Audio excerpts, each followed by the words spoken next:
Ayun. So, good evening sa inyo guys. Ngayon po ay Friday, December 29, 2023. So, last day of trading na po natin. At advance Happy New Year. Ayan. So, yung market natin hindi nag-close ng malakas. So, medyo nag-pullback tayo ng negative 1.06%. Grabe yung yung buhos doon sa isang blue chip, si AAP. Nag-drop yata siya ng more than 8%. So, hinatak niya pabagsak yung yung buong market natin kasi laki na drop niya. So, very uneventful yung last day of trading natin for this year. Anyway, so tignan na lang ulit natin yan pagbalik ng New Year kasi January 2, start na ulit na ang trading natin kasi hindi siya na-declare as special non-working holiday. Pero mali mo, over the weekends, di ba? So, depende kay BBM natin. Okay? So, drop yung market natin, 6,450.04 pero meron tayong 208.97 million na net foreign buy dito sa market natin. Okay? So, anyway, siguro mag-correct na lang yung mga bumagsak ng malakas by the start of New Year ng trading natin. Ayan. So, karamihan ng mga trending stocks natin, wala masyadong ginalaw for today's trading. Yung iba is nag-drop pa nga siya. So, SPNC pa rin yung nangunguna dito sa listahan natin pero drop siya ng negative 2.22%. Meron pa rin siyang net foreign buy pa rin 5.32 million net foreign buy pa rin siya. Tapos si dito, pangalawa sa listahan natin, hindi naman gumalaw yung price. Negative 1.26% tapos 87.4K net foreign buying po siya. Okay, so medyo lumalaban ng konti sa support si dito. Pero hindi rin naman masyadong gumalaw yung kanyang price. Converge, sabay sila ng ASEN, no? Medyo bumabawi yung price ni ASEN. Pero ito si Converge, nag-drop siya ng negative 1.53%. So tignan mo yung mga galaw natin, mga negative 1%. Pero meron siyang net foreign buying na 5.51 million. So good pa rin para dito kay natin, kay Converge. FCG, nag-usapan pa rin negative 1.64%. So tamlay ng market. Negative 30K net foreign sell. DMC at saka CSCC, di ba? Humahataw ng last 2 days natin. So DMC nag-up siya ng 1.77%. Bagong year na naman, so dividends na naman yung usapan sa kanila next year. Meron siya net foreign buy na 17, tama ba? 3.17 million. Tapos si BSC, marami yata nakabantay dito Nag-up siya ng 1.14%. Okay? So yung closing ng market natin, hindi masyadong notable yung closing ng market natin kasi nga hindi masyadong gumalaw yung mga blue chips po natin during this time naman. Okay, so bisitahin na lang natin kung ano to mga stocks na pinag-usapan as of this time. Disclaimer pa rin guys sa mga bago sa channel natin, as usual, for education purposes lang po yung ating vlog. Huwag mong gagamitin to as a reason para mag-buy, sell, or hold. Meron pong risk na involved dito sa market natin. And then, due diligence na lang po sa mga stocks na binibili mo. So, double check mo na lang. Follow mo ako dito sa ating Palabi Trader na YouTube channel. Subscribe ka lang para updated ka. So, ilang taon na tayo nag-vlog, no? Another year na naman tayo. So, subscribe ka lang dito or kung gusto mo, join ka dito sa trading group naman natin. So, open po yan. Tapos, check mo na lang yung mga subscribe sa channel natin, yung ating trending stocks, company reviews, sample trades, mga basic indicators, technical indicators natin. So, mag-aral din ako over the holidays ulit. Tapos fundamentals, yung mga risk management plus yung ating PSE market studies, and then check na lang po yung ating crypto ko to. So wala pa tayong bagong update ulit. Yung ating mga play to earn games Facebook account para sa mga articles, rather mga posts natin. Ayan. So check mo na po yan. Tapos or dito sa Facebook page. Ayan. Bodega Pick sa mga articles sa local market, sa US, at saka dito sa cryptos.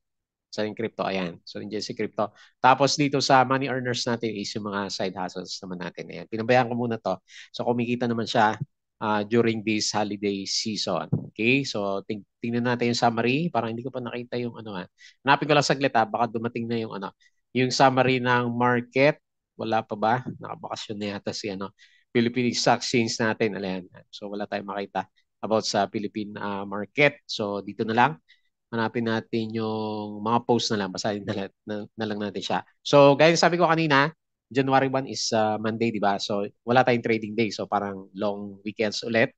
Siguro kaya medyo matamlay ulit yung market. Tapos, January 2 is wala pang declaration ng holiday. So, Tuesday, balik na ulit siguro tayo ng trading dito sa Philippine markets. Okay? So ito yung mga most active daw kanina, sabi ni DA Market securities natin. Sa mga gainers, si Plus, JPCAP, Jollibee, URC, at saka si Birit. Losers natin si AC, SMPH, ICT, Ali at BPI. Pero kanina, Aboitiz Equity Ventures yung nakita natin. So ito yung mga binili daw ng ating mga foreigners.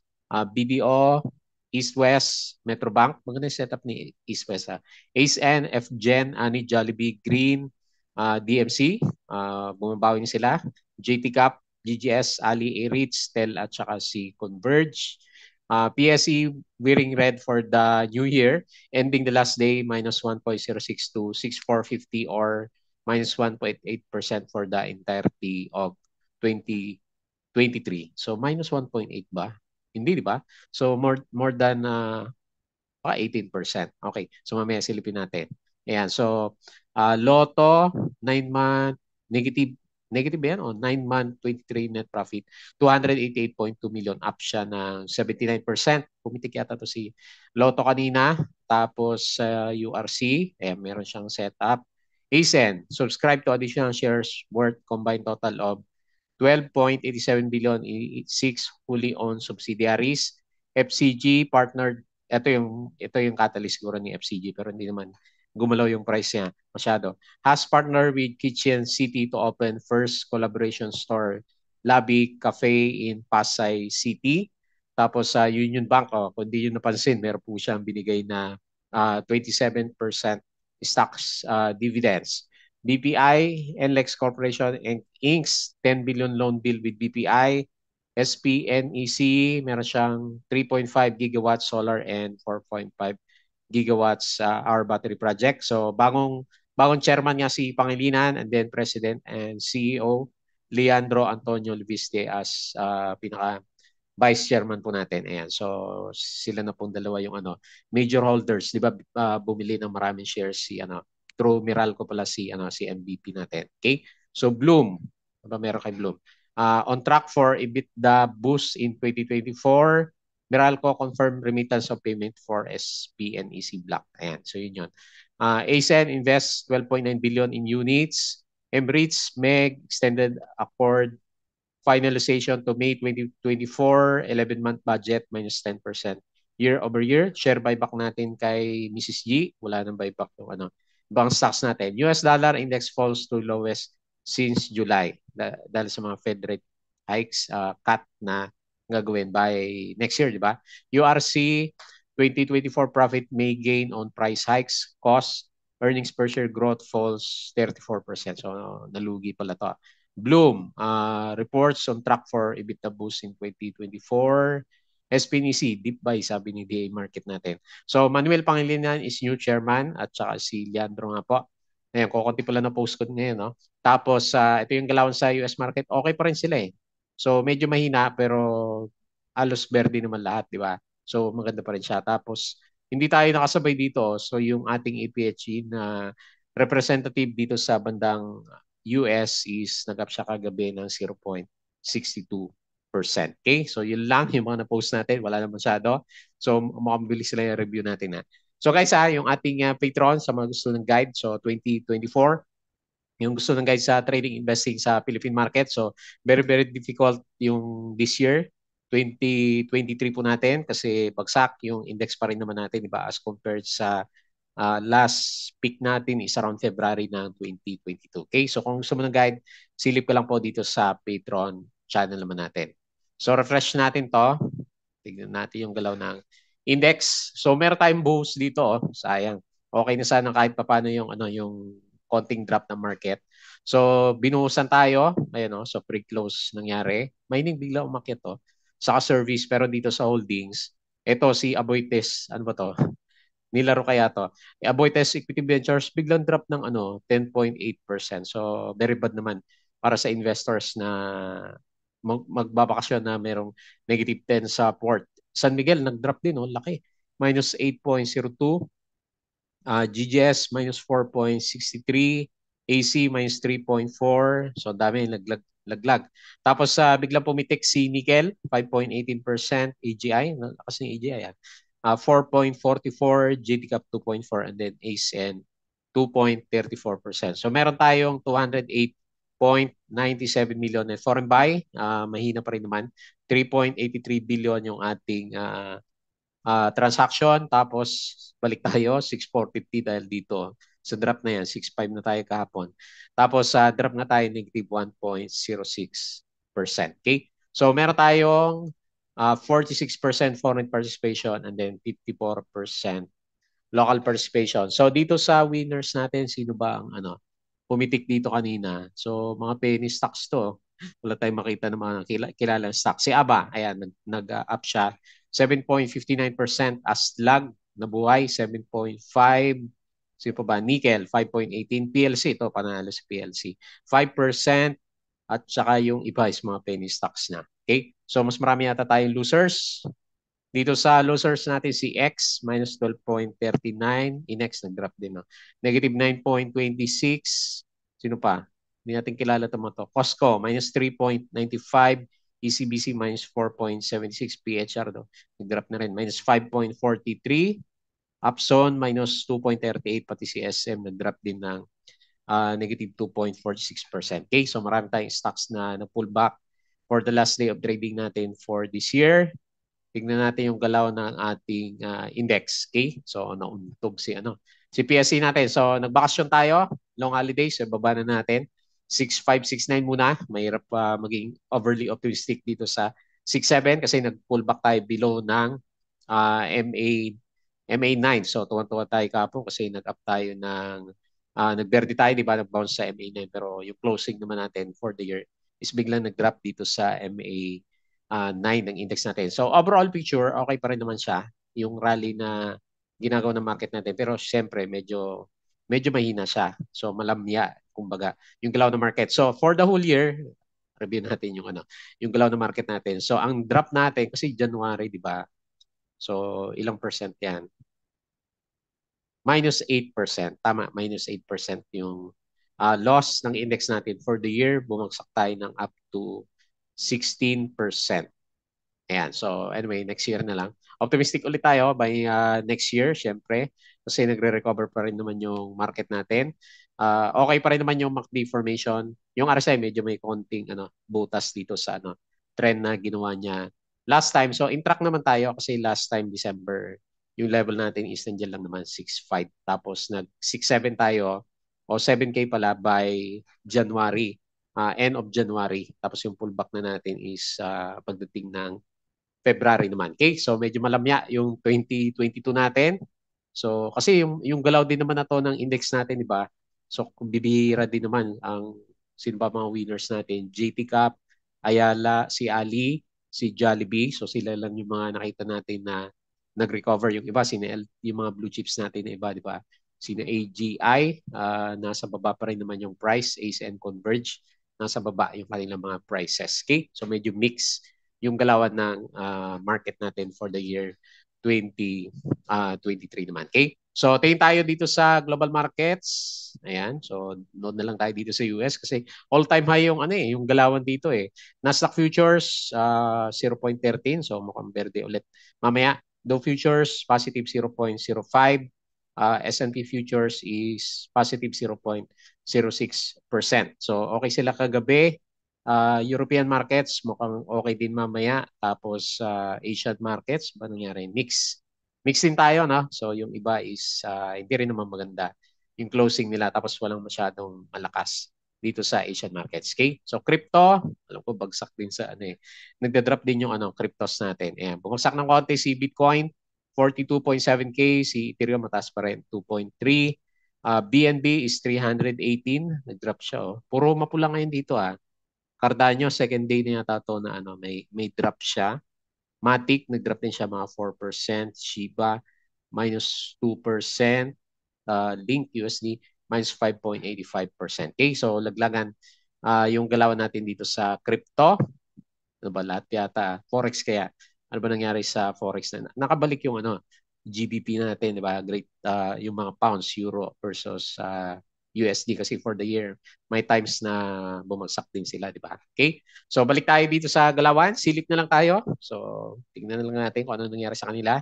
Medyo matamlay yung natin, yung end of the year na trade kasi ayan, mapula nga po yung closing natin. So umakyat pa. Umakyat pa pala kanina si SPNC. So redouble check siya dito sa resistance pero nauntog siya. So ngayon, ang titignan natin by early next year is kung i-fill niya yung gap niya dito sa bandang 1.25 naman. Kasi ito yung meron siyang gap, di ba? So nag-support siya dyan. Pero red yung candle, so hopefully close the gap and then saka natin makita mag-bounce dito sa MA 20. Yung ating RSI is sakto lang, nandito lang sa ibabaw ng RSI 50. Tapos yung ating MACD, yung blue line is nasa ibabaw naman ng ating red line. Okay, so yan lang muna yung analysis natin dito ay SPNEC. Meron pa ba next year?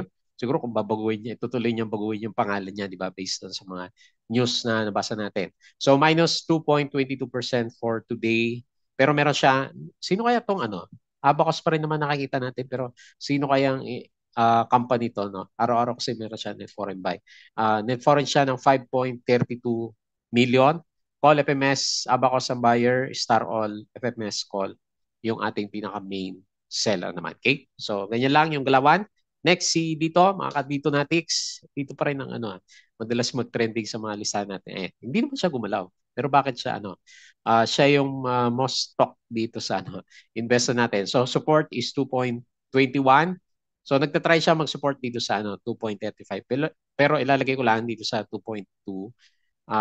Kasi nahirapan dito sa bandang MA 20 tapos yung RSI medyo nagpo-pullback siya. Yung ating MACD is okay pa naman pero medyo mahina nga din yung direction na pinapakita niya. So kung sakaling may spike pa rin naman dito natin is dito sa around 2.58. Para may lang siya meron lang siyang range kung saan gumalaw yung price niya. So dito lang yung trading range natin para kay dito natin. Okay? So, catalyst-wise, wala tayong nabasa kay dito, no? Wala masyadong catalyst. So, negative 1.26% yung galaw.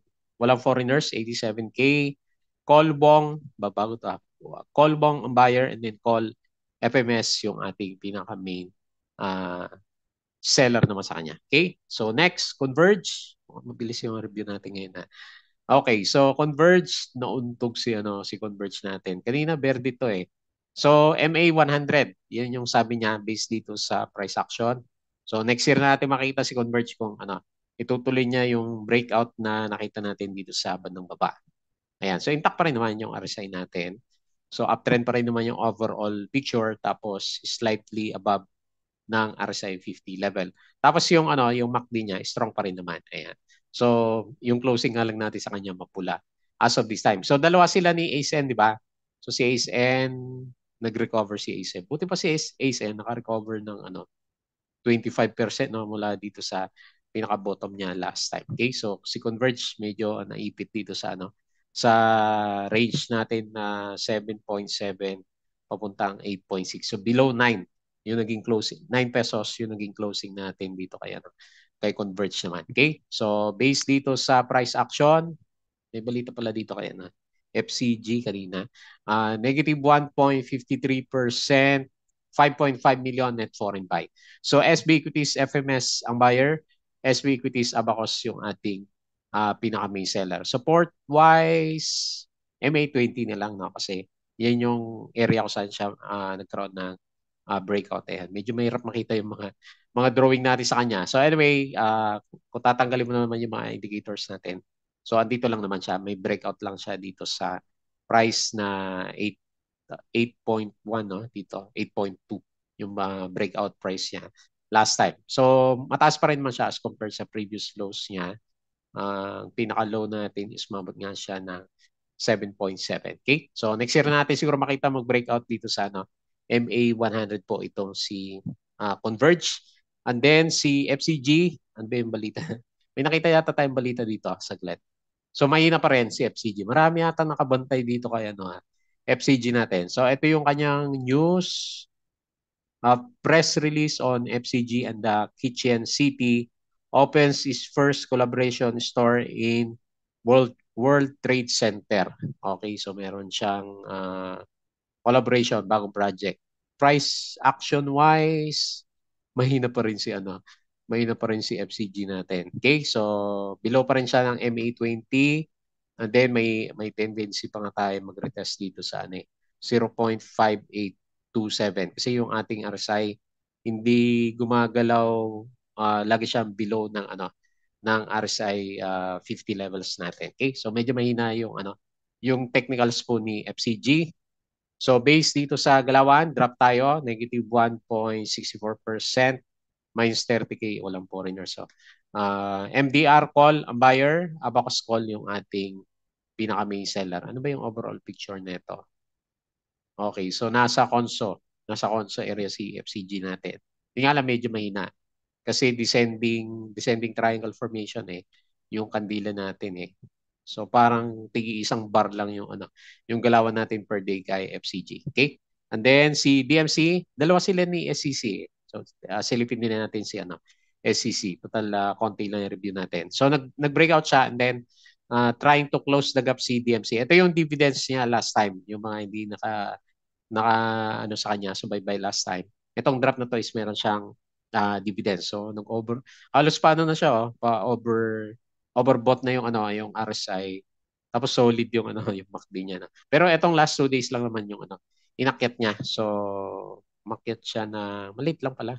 4% yung ginalaw niya. Pero good kung maklose natin yung gap dito by next year dito sa 10.2 kasi nag-breakout siya So tignan natin kung didiretso yung galaw niya, i-close niya yung gap area natin. Dati may gap siya dito, hindi niya na i-close pero bumalik siya malapit sa gap. So ito, most likely naman kung maganda yung earnings na ibibigay nitong si DMC natin. So based sa price action wise, tingnan natin 1.77% up si DMC. Tapos net foreign buy siya ng 3.17 million. So PEP, Regis ang buyer, Abcapsec, FMS yung ating pinaka main seller. Si SCC, di ba sabay naman sila magbigay ng dividends, pa-recover na rin siya. So pabalik na rin siya dito sa may gap. So alam ko more than 10% yata itong dividends natin. Ayan. So more than 10% yung dividends last time ni SCC. Kung makabalik siya dito, break even na yung merong dividends. Pag na-close gap siya, panalo yung yung mga humawak sa kanya sa dividends naman natin. Okay? So daming gap down ni SEC. So next year, ito na naman yung pag-uusapan ng mga stocks. Anong start? Mga June, July, no? Kailan ba siya namimigay? February, meron na siyang dividends. So January, February. Kasi may mga gap down siya April. Ayan. So abang-abangan natin yung mga dates na yan. February, January, April, at saka mga October. So kung kailan namimigay ng dividends si SEC at saka si DMC naman natin. Okay, so ano ba nangyari kay AAB? Silip na tayo. Kasi mabilis naman yung review natin. Biglang binuhusan lang pala siya. So sa closing na lang to malamang si Aboitiz Equity Ventures natin. Okay? So anyway, walang big bang dito sa market natin. Christmas rally. Meron naman siyang may rally siya, pero hindi siya nakarating dito sa 6-7. Talaga next year na natin makikita yung i-retest natin yung previous areas sa 6-7. Pag medyo bullish si market, 7K kasi January to February itong pinaka-peak natin sa 7,000 level last time kay PSC natin. Okay? So enjoy na lang po natin yung New Year natin ulit, upcoming long weekends kasi Tuesday pa ulit yung opening natin at saka na lang ulit tayo sumilip sa port. So siguro aral na lang ulit during these long holidays natin. Okay? So yun lang, maraming salamat. Happy New Year po So advance Happy New Year. As usual, please don't forget to subscribe dito sa ating Palabi Trader na YouTube channel. Join ka sa group guys kung sa mga crypto ko to, Facebook account, Facebook page, Bodega Peak, ayan, yung ating money earners. Check mo yan so baka makatulong sa'yo. Twitter, and then sa mga gusto ng guide by 2024, sali ka lang po dito sa Patreon channel natin. Okay? So yun lang, maraming salamat. Happy New Year po.